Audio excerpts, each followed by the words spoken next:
She told her mother she was going to Palm Springs. That was the last normal sentence anyone heard from 17-year-old Tana Tovar. Weeks later, a decomposed human leg would be discovered near the shores of the Salton Sea. And what began as a missing teen alert would turn into one of the most disturbing investigations in Southern California. But to understand how this story unfolded, you have to rewind to the beginning, to a home in Hemet where nothing seemed unusual at first.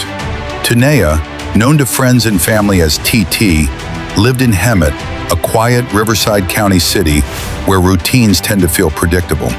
She was creative, energetic, and like many teenagers, fiercely independent. On December 1st, 2025, she told her mother she was heading to Palm Springs. It wasn't presented as dramatic. It wasn't framed as risky, just a simple outing. But something about that day would fracture everything. She left home, and then her phone went silent. At first, it was confusing. Teenagers don't always answer right away, but hours stretched into the night. The next morning brought no message, no explanation, no return. That's when the fear began to settle in. When someone disappears in 2025, they don't simply vanish. Phones leave traces, apps record movement, towers ping locations. Investigators began tracing TT's digital footprint. Her phone activity suggested she had traveled far beyond Palm Springs, roughly 70 miles southeast toward an area near Salton City. Salton City is starkly different from Hemet. It's quieter, more isolated. Desert terrain stretches in every direction. The Salton Sea sits nearby, vast, eerie, and often described as desolate, and digital signals pointed there. Authorities began to suspect she may have been meeting someone, an adult man, 51 years old. His name, Abraham Feinblum, 17, 51. The numbers alone raised immediate alarm. Investigators believe TT may have arranged to meet Feinblum. The nature of their connection has not been fully detailed publicly, but law enforcement sources indicated digital communication preceded her trip. And here is where this story becomes painfully relevant. Online conversations can feel harmless, profiles can feel safe, promises can feel real. But once someone travels, especially alone, the balance of power shifts instantly. TT left Hemet believing she was in control of her decision. What happened next suggests she may not have been. 20 days after TT disappeared, a grim discovery was made near the Salton Sea, a decomposed human leg. At first, authorities could not confirm whose it was. The remains were severely deteriorated. Identification would require forensic analysis and DNA comparison. But the location mattered. The proximity to Salton City mattered. The timing mattered. While the public did not yet know, investigators began to suspect the worst. Families of missing loved ones often exist in a fragile space between hope and dread. For TT's parents, that space was shrinking by the day. They wanted answers. They wanted searches expanded. They reportedly urged law enforcement to focus on a particular property in Salton City, the residence connected to Feinblum.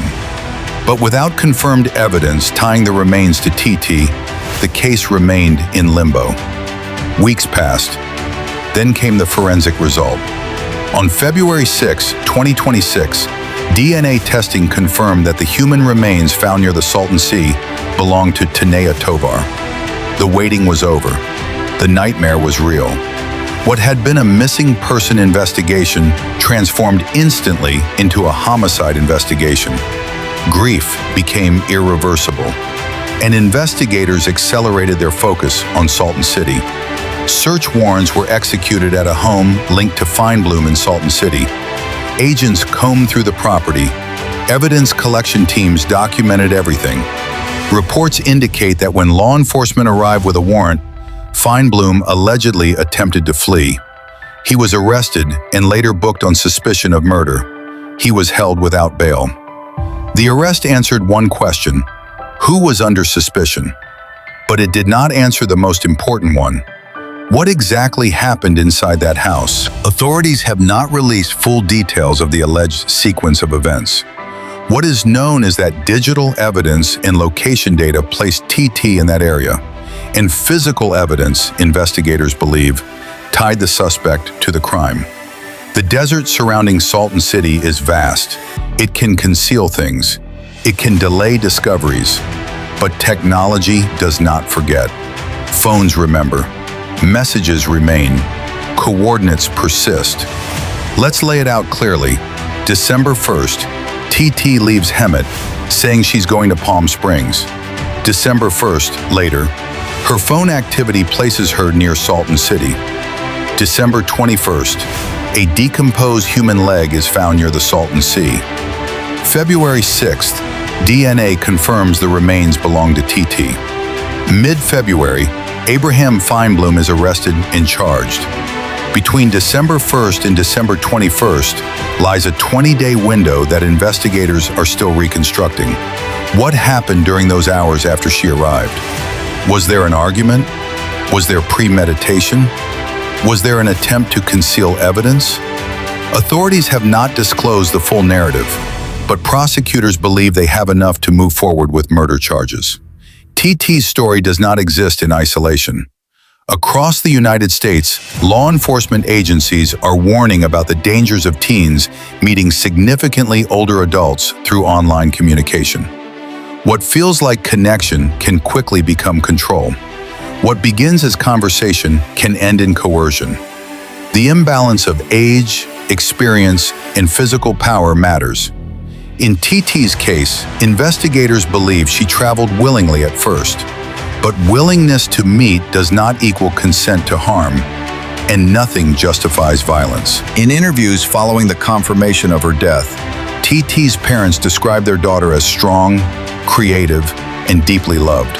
They also expressed frustration, believing earlier action might have changed the outcome. It is important to state that law enforcement has not admitted wrongdoing. However, families often feel the urgency of danger long before evidence meets legal thresholds.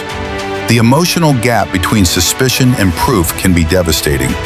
For parents watching their child's digital trail lead into the desert, every hour matters. The Salton Sea region has long been known for its eerie quietness. Abandoned structures, wind over dry earth, an environment that feels removed from city life. It is the kind of place where people assume things can disappear unnoticed. But this case proves something different.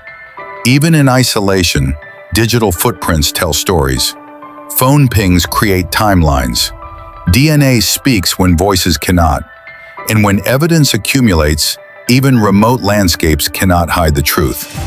As of now, Abraham Feinblum faces murder charges. The case will proceed through the court system. Prosecutors will present evidence. Defense attorneys will challenge it. A jury may ultimately decide guilt or innocence. But for TT's family, the trial will not restore what was taken. Justice in court does not reverse loss. It only acknowledges. The desert may have been quiet, but this case will not be forgotten. Because behind every headline was a daughter.